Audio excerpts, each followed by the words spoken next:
एक गांव में रामलाल नाम का एक गरीब किसान रहता था। उसके पास थोड़ी सी जमीन थी जिस पर वह अपने परिवार का गुजारा करता था। मेहनती होने के बावजूद उसके खेत में फसल अच्छी नहीं होती थी। कभी सूखा पड़ जाता, कभी बेमौसम की बारिश उसकी मेहनत पर पानी फेर देती। गरीबी और कर्ज के बोझ से उसका मन टूटने लगा। एक दिन वह खेत में बैठा आसमान की ओर देख रहा था। उसने कहा, प्रकृति मां, मैं मेहनत करता हूं लेकिन मुझे फल क्यों नहीं मिलता। तभी जैसे हवा ने उसके कानों में धीरे से कहा, बेटा, प्रकृति कभी किसी से भेदभाव नहीं करती। तू मुझे समझ, मुझसे दोस्ती कर, मैं तुझे कभी निराश नहीं करूंगी। रामलाल ने सोचा और फिर खेती के पुराने तरीकों को बदल दिया। उसने खेत में पेड़ लगाए, वर्षा का पानी इकट्ठा किया और मिट्टी को बचाने के लिए घास फूस डाला।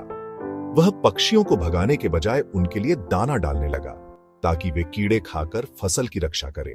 धीरे धीरे उसकी जमीन उपजाऊ होने लगी और खेत में हरियाली छा गई। गांव वाले उसका मजाक उड़ाते थे, लेकिन कुछ सालों बाद वही लोग देखकर हैरान रह गए कि रामलाल के खेत में अनाज, फल और सब्जियां लहलहा रही थी। अब वह गरीब नहीं रहा, बल्कि आत्मनिर्भर किसान बन गया। रामलाल ने सबको समझाया, प्रकृति हमारी दुश्मन नहीं, हमारी मां है। अगर हम उसका सम्मान करेंगे तो वह हमें दुगुना लौटाएगी। इस तरह गरीब किसान और प्रकृति की दोस्ती ने न केवल उसका जीवन बदला, बल्कि पूरे गांव को यह सिखा दिया कि असली सुख प्रकृति से जुड़कर और उसकी रक्षा करके ही मिलता है।